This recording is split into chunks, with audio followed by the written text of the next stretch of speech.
Praise the lord. నీకోసం ఇసే మాట అని దేవుని వాగ్దానాన్ని వింటున్న ప్రియ దేవుని బిడ్డలందరికీ హృదయపూర్వకమైన వందనాలు తెలియజేస్తూ ఉన్నాను. దేవుడు మిమ్మల్ని మీ కుటుంబాలను దీవించును గాక.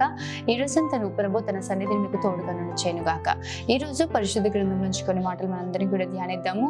ఇర్మీయా గ్రంథం 29వ అధ్యాయం 11వ వచనం. రాబో కాలమందు మీకు నిరీక్షణ కలిగినట్లుగా అవి సమాధానకరమైన ఉద్దేశములే కానీ హానికరమైనవి కావు. ఇదే యెహోవా వాక్కు. ఆమె దేవుడు మన గురించి ఉన్నతమైన ప్రణాళికలు కలిగి ఉన్నతమైన ఆలోచనలు కలిగి ప్రభు మనం నడిపిస్తున్నాడు ప్రియ దేవుని బిడ్డ. ఈరోజు మీ జీవితంలో కొద్ది శ్రమలు ఎదుర్కొంటూ ఉన్నారేమో, కొద్ది కాలం ఎడబాటును ఎదుర్కొంటూ ఉన్నారేమో, కొద్ది కాలము మీరు శ్రమ పెట్టబడుతున్నారేమో. కానీ నిశ్చయంగా ప్రకటన గ్రంథం 2వ అధ్యాయంలో మనం చూసినట్లయితే 10 దినములు మీకు శ్రమ కలుగును అన్న రీతిగా కొన్ని పరిస్థితులు బట్టి మీ జీవితంలో ఈరోజు శ్రమ కలుగుతుందేమో ప్రియ దేవుని బిడ్డ. అయితే ప్రభు చెప్తున్నాడు, నేను మిమ్మల్ని గూర్చిన ఉద్దేశించిన సంగతులు నేను ఎరుగుదును. ఈరోజు నువ్వు శ్రమ పెట్టబడుతున్నావు, ఈరోజు నువ్వు ఇబ్బంది పరచబడుతున్నావు అంటే దేవుడు నిశ్చయంగా నీ పట్ల ఉన్నతమైన ప్రణాళిక కలిగి ఉన్నాడు కాబట్టి, నేను ఉన్నతమైన స్థితిలోకి ప్రభువు నిన్ను తీసుకెళ్లాలనుకుంటున్నాడు కాబట్టి ఈరోజు నువ్వు శ్రమ పెట్టబడుతున్నావు. మట్టిని చూడండి, ఆ మట్టి ఎక్కడో పడి ఉంటది, అందరూ తొక్కుతూ ఉంటారు, నడుస్తూ ఉంటారు. అటువంటి మట్టిని తీసుకొని వచ్చి కుమ్మరివాడు ఆ మట్టిని జాగ్రత్తగా చేసి దాంట్లో ఉన్న వ్యర్థమైనవన్నీ కూడా తొలగించి చక్కటి ఆ మెత్తటి మట్టి అంతని కూడా దగ్గర తీసుకొని ఒక జిగట మన్నుగా దాన్ని తయారు చేసి దాన్ని తొక్కి దాన్ని ఏం చేస్తాడంటే తన బలమంతా ఉపయోగించి దాన్ని తొక్కి సారె పైన పెట్టి తిప్పుతా ఉంటాడు. ఆ మట్టి అనుకుంటుండొచ్చేమో రోడ్డు పైన ఉంటే ఎవరో ఒకరు ఎప్పుడో ఒకసారి తొక్కేవాళ్ళు, ఈ వ్యక్తి తన బలమంతా ఉపయోగించి నన్ను తొక్కడమే పనిగా పెట్టుకొని తొక్కుతా ఉన్నాడు అని ఒకవేళ మన్ను అనుకుంటదేమో. కానీ ఆ కుమ్మరివాడు ఏం చేస్తాడు తెలుసా, ఆ మన్నును తీసుకెళ్లి సారెపై పెట్టి ఆ సారె పైన తిప్పుతూ చక్కటి పాత్రను తన చేతులతో చక్కని పాత్రను ఆ కుమ్మరివాడు చేస్తా ఉంటాడు. ఒకవేళ జిగటమన్ను నేను ఇవి కుమ్మరివాడు తిప్పినట్లుగా తిరగను, నాకు ఇష్టమైనట్లుగా ఉంటాను, నాకు ఇష్టమైనట్లుగా నేను ఉంటాను అని చెప్పి అనుకుంది అనుకోండి, ఆ కుమ్మరివాడు కూడా ఎన్నిసార్లు ప్రయత్నించినా అది సరైన పాత్రగా, అంటే కుమ్మరివాడు అనుకున్న పాత్రగా అది మార్చబడకపోతే అది వ్యర్థంగా పక్క పడివేయబడుతుంది. ఏమన్నైతే తాను ఆ కుమ్మరివానికి అప్పగించుకొని ఆ కుమ్మరివాడు ఎలా తిప్పుతుంటే అలా తిరుగుతూ ఉందనుకోండి, అది చక్కటి పాత్రగా చేయబడుతుంది. తొక్కబడుతూ అంటే కాళ్ళ కింద ఉండవలసిన మట్టి కుమ్మరి వాడి చేతికి లోబర్చుకున్నప్పుడు తలపైకి ఎక్కుద్ది. అదే రీతిగా బంగారం కూడా చూడండి, అగ్నిలో పుటము వేయబడితే అది ఇంకా శుద్ధ సువర్ణంగా మార్చబడి దాని విలువ పెరుగుతుంది. ఏదైనా కానీ ప్రియ దేవుని బిడ్డ, శ్రమ పెట్టబడుతున్నాం, మనం ఇబ్బంది పడుతున్నాం అంటే ప్రభు చెప్తున్నాడు, రాబో కాలమందు మీకు నిరీక్షణ కలుగునట్లుగా ఇవి సమాధానకరమైన ఉద్దేశంలే కానీ హానికరమైనవి కాదు. ప్రభు ఈరోజు నిన్ను శ్రమల గుండా తీసుకువెళ్తున్నాడంటే నిన్ను నశింప చేయడానికి కాదు. ఈరోజు నువ్వు కన్నీరు కారుస్తున్నావు, ఈరోజు నువ్వు నలగొట్టబడుతున్నావు, ఈరోజు నువ్వు హింసింపబడుతున్నావు, ఈరోజు నువ్వు బాధింపబడుతున్నావు అంటే అది నిన్ను నశింప చేయడానికి కాదు, కానీ నీ యొక్క విలువని పెంచి నిన్ను ఉన్నతమైన స్థితిలో ఉంచడానికే. పువ్వుల్ని కూడా చూడండి, వాటిని తీసుకొచ్చి నలుపుతూ ఉంటారు. ఎందుకు అంటే వాటిని నశింప చేయడానికి కాదు, వాటిలోంచి చక్కటి పర్ఫ్యూమ్స్ ప్రిపేర్ చేస్తూ ఉంటారు. అదేవిధంగా ఒలీవ నూనెను చూడండి, ఏ నూనెనైనా కావచ్చు, ఒక విత్తనం తీసుకొచ్చి ఒక కాయను తీసుకొచ్చి దాన్ని నల్లగొడుతూ ఉంటారు. ఎందుకు అంటే అది నూనెగా, చక్కటి నూనెగా మార్చబడ్డానికి. ఈరోజు ప్రభు నిన్ను ఎందుకు నల్లగొడుతున్నాడు, ప్రభు నిన్ను ఎందుకు శ్రమలకు అప్పగించాడు, ఇంత భయంకరమైన పరిస్థితులకి దేవుడు నీ జీవితంలోకి ఎందుకు అనుమతించాడంటే నువ్వు నశించిపోవడానికి కాదు ప్రియ దేవుని బిడ్డ. ఏ వస్తువు అయితే నల్లగొట్టబడుతుందో, ఏ వస్తువు అయితే అనేకమైన పరిస్థితుల్లో ఏంటంటే అప్పగించుకుంటుందో, అధికారికి యజమాని చేతికి తను అప్పగించుకుంటుందో అది ఉన్నతంగా నిలబడుతుంది తప్ప నశించిపోదు. నిశ్చయంగా ఈరోజు సృష్టికర్త చేతికి మిమ్మల్ని మీరు అప్పగించుకోండి, మిమ్మల్ని మీరు దేవుని చేతికి అప్పగించుకోండి. దేవుడు శ్రమల గుండా తీసుకువెళ్తున్నాడా, ప్రభు చేతికి అప్పగించుకొని మీ భారం యెహోవా మీదే మోపి నిశ్చయంగా ప్రతి పరిస్థితుల్లో మీరు నిలబడండి. శోధన సహించువాడు ధన్యుడు అని దేవుని వాక్యం సెలవిస్తుంది. శోధింపబడిన మీట మీరు సువర్ణం వలె మార్చబడతారని ప్రభు వాక్యం సెలవిస్తూ ఉంది. యోబు తన జీవితంలో ఒకేసారి చక్కగా పచ్చగా ఉన్న జీవితం ఎండిన ఎడారిలా మార్చబడింది. భయంకరమైన అనుభవము, ఎటు చూసినా సంతోషముతో, నవ్వులతో, సమృద్ధితో ఉన్న కుటుంబము ఈ బీడు భూమిలాగా, ఎండిన భూమిలాగా ఉంది.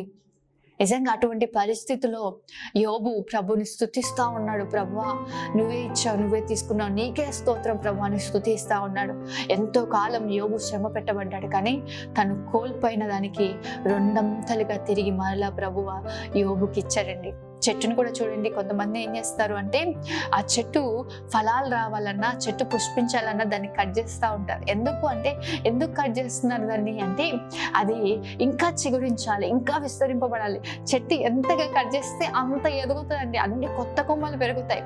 అదే రీతిగా ఈరోజు ప్రభు ఎందుకు నిన్ను అంత భయంకరమైన అనుభవంలోకి తీసుకెళ్తున్నాడంటే నీ పట్ల ఒక ఉన్నతమైన అనుభవం. ఈరోజు నిరీక్షణ కలిగి ఉండి ప్రియ దేవుని బిడ్డ, శ్రమ ఓర్పు పరీక్ష నిరీక్షణను కలగచేస్తుందంట.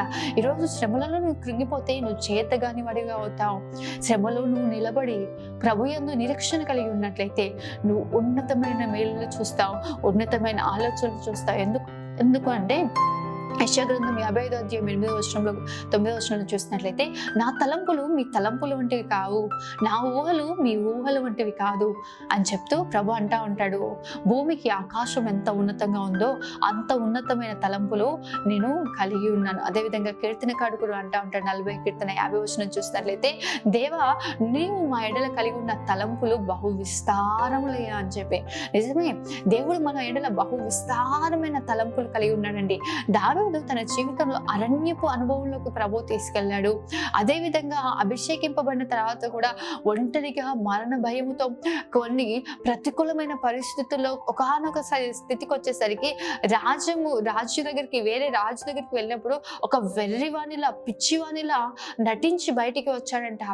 అంత భయంకరమైన అవమానం, భయంకరమైన కృంగుదల, ఒంటరితనం దావీదు జీవితంలో కలిగినంత వేదన నాకు తెలిసి ఇంకెవరి జీవితంలో కలిగి ఉండకపోవచ్చు. సొంత వారి ద్వారా నిందలు, ప్రతి ఒక్కరి ద్వారా నిందలు, కన్న బిడ్డల ద్వారా శ్రమలు అనుభవిస్తూనే వచ్చాడు. కానీ దావీదు సింహాసనము తరతరములు నిలిచి ఉంది. దావీదును ప్రభు ఉన్నతంగా హెచ్చించాడు. దావీదు చెప్తా ఉన్నాడు, అయ్యా మా ఎడల నీకున్న తలంపులు బహు విస్తారములు. ఈరోజు బహుగా శ్రమ పెట్టబడుతున్నావా? దేవుడు విస్తారమైన తలంపులు నీ ఎడల కలిగి ఉన్నాడు. మనం అదేవిధంగా యోసేపు జీవితాన్ని చూసినట్లయితే ఆదికాండం 45వ అధ్యాయం 4, 5, 6, 7 వచనాలు చూడండి. అంతనే యోసేపు నా దగ్గరికి రండని తన సహోదరులతో చెప్పినప్పుడు వారు అతని దగ్గరికి వచ్చిరి. అప్పుడు అతడు ఐగుప్తుకు వెళ్ళినట్లు మీరు అమ్మివేసిన నీ సహోదరుడైన యోసేపును నేనే, అయినను నేను ఇక్కడికి వచ్చినట్లు మీరు నన్ను అమ్మివేసినందుకు దుఃఖపడకుడి, అది మీకు సంతాపము పుట్టింపనీయకుడి. ప్రాణరక్షణ కొరకు దేవుడు మీకు ముందుగా నన్ను పంపించెను. 2 సంవత్సరముల నుండి కరువు దేశంలో నున్నది, సేద్యమైనను కోతైనను లేని సంవత్సరంలో ఇంకా 5 వచ్చును. మిమ్మల్ని ఆశ్చర్యంగా రక్షించి దేశంలో మిమ్మల్ని శేషంగా నిలుపుటకు ప్రాణముతో కాపాడుటకు దేవుడు మీకు ముందుగా నన్ను పంపించెను. ఆమె ఈ మాటలు ఎవరు చెప్తున్నారంటే స్వయంగా యోసేపు తన సహోదరులతో. ఎవరి సహోదరులు అంటే తనని అమ్మి వేశారు. తండ్రి ఇంటిలో అల్లారు ముద్దుగా పెరుగుతూ ఏ లోటు లేకుండా సంతోషంగా చక్కగా జీవిస్తున్న యోసేపుని తన అన్నలు ఒక బానిసగా అమ్మేశారండి. పోతిఫర్ ఇంట్లో బానిసగా జీవించాడు. ఎంతో భయంకరమైన వేదనను ఎదుర్కొన్నాడు, భయంకరమైన అవమానాలను ఎదుర్కొన్నాడు, చేయని వాటికి నిందలు అనుభవించాడు, చెరసాలలో ఉన్నాడు. అవన్నీ ఏది కూడా మనసులో ఉంచుకోలేదండి. ప్రభు యొక్క తలంపు అంటే ప్రభు పట్ల నిరీక్షణ కలిగి ఉన్నాడు. దేవుడు నాకు ఒక దర్శనం చూపించాడు, ఆ దర్శనం ఏనాటికైనా నెరవేర్చబడుతుంది, నా దేవుడు మాత్రం నాకు తోడుగా ఉంటాడని ఎక్కడ కూడా దేవునికి విరోధంగా పాపం చేయకుండా తన శ్రమల కాలం అంతా కూడా ప్రభు తనకు తోడుగా జీవించినట్లుగా అతడు నడిపింపబడ్డాడు. ఒక మనుషునికి దేవుడు ఎప్పుడు తోడుగా ఉంటాడంటే ప్రభు వారికి తోడుగా ఉండినట్లుగా వారి జీవిత అనుభవం ఉన్నప్పుడు, వారి జీవిత పరిస్థితులు ఉన్నప్పుడు, వారి జీవిత అనుభవాలు అట్టి రీతిగా ఉన్నప్పుడు ప్రభు వారికి తోడై ఉంటాడు. వారి ఇష్టానుసారంగా చేస్తూ, లోక సంబంధమైన జీవితాన్ని చేస్తూ, పాపంలో జీవిస్తూ, శరీర సంబంధంగా చీకటిలో జీవిస్తూ దేవా నువ్వు నాకు తోడుగా ఉండు అంటే ప్రభు తోడుగా ఉన్నాడండి. యోసేపు తన శ్రమల కాలం అంతా ప్రభు అతనికి తోడుగా ఉండడానికి కారణం ఏంటి తెలుసా? తండ్రి ఇంట లేకున్నా, సొంత వారి మధ్యలో లేకున్నా, ఎక్కడ ఉన్నా యోసేపు గ్రహించాడు ప్రభు నాకు తోడుగా ఉంటాడు. ఆయన సర్వము ఎరిగిన దేవుడు, సర్వము ఉండే దేవుడు. కాబట్టి నా దేవునికి విరోధంగా నేను ఏ తప్పు చేయకూడదు, నా దేవునికి దేవునికి విరోధంగా ఏ దుష్కార్యము నేను చేయకూడదు అని చెప్పి తన పరిశుద్ధతను కాపాడుకుంటూ భక్తి జీవితాన్ని కాపాడుకుంటూ దేవుని యొక్క ఆజ్ఞలకు లోబడుతూ దేవుని చిత్తానుసారంగా యోసేపు జీవిస్తూ వచ్చాడండి. ఎలా అంటే నిరీక్షణ ఉంది. యోసేపు నిరీక్షణ కలిగి ఉన్నాడు, దేవుని యొక్క ఉద్దేశంలో ఎరిగి ఉన్నాడు. ఈరోజు నేను శ్రమ పెట్టబడుతున్నాను, ఈరోజు నేను ఇబ్బంది పడుతున్నాను, కానీ నా దేవుడు ఒకానొక దినమున నాకు ఇచ్చిన ప్రతి దర్శనం నెరవేరుస్తాడని నిరీక్షణతో యోసేపు ఉన్నాడు. కాబట్టి యోసేపు జీవితంలో ప్రభు ఆశీర్వాదాన్ని కలగజేశాడండి. యోసేపు అంటా ఉన్నాడు, అన్నలారా సహోదరులారా మీరు భయపడకండి, ఈరోజు మీరు నశించిపోకుండా, మీరు క్షేమంగా ఉండినట్లుగా దేవుడు మీకంటే ముందుగా నన్ను పంపించున్నాడు. అంటే దేవుని యొక్క ఆలోచన, దేవుని యొక్క ఉద్దేశం, దేవుని యొక్క ఆ తలంపును ఎంత ఉన్నతంగా ఎరిగి ఉన్నాడు చూడండి యోసేపు. ఈరోజు ప్రభువు నీకు ఇచ్చిన స్థితి దేనిని బట్టి ప్రియ దేవుని బిడ్డ, ఒకవేళ ఈరోజు శ్రమల గుండానే వెళ్తూ ఉన్నామేమో, నిరీక్షణ కలిగి ఉండు. నీ నిరీక్షణ నిన్ను సిగ్గుపరచదు. విశ్వాసం అనేది నిరీక్షింపబడి వాటి యొక్క నిజ స్వరూపమై ఉన్నది.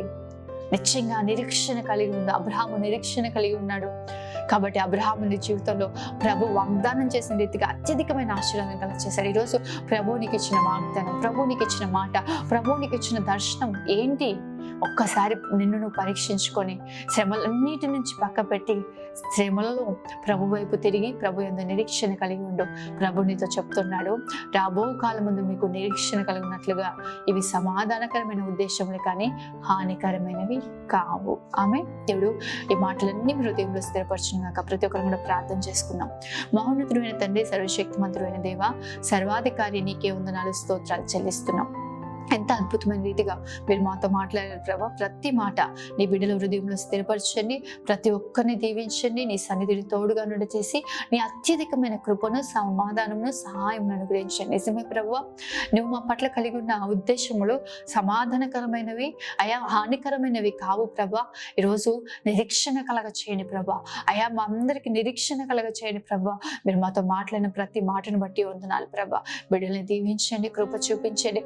శ్రమలో నిలబడగలిగిన సత్వ, శక్తి, సామర్థ్యము, కృపను బిడ్డలకు మీరు అనుగ్రహించమని, సంఘ బిడ్డలందరి చుట్టూ, ఈ మాటలు వింటున్న వారందరి చుట్టూ నీ కాపుతలుంచి అయా, నీ సమృద్ధైన ఆశీర్వాదాన్ని, కావలసిన విస్తారమైన కృపను మెండుగా అనుగ్రహించమని యేసు పరిశుద్ధ నామములో వేడుకుంటూ ఉన్నాను తండ్రి.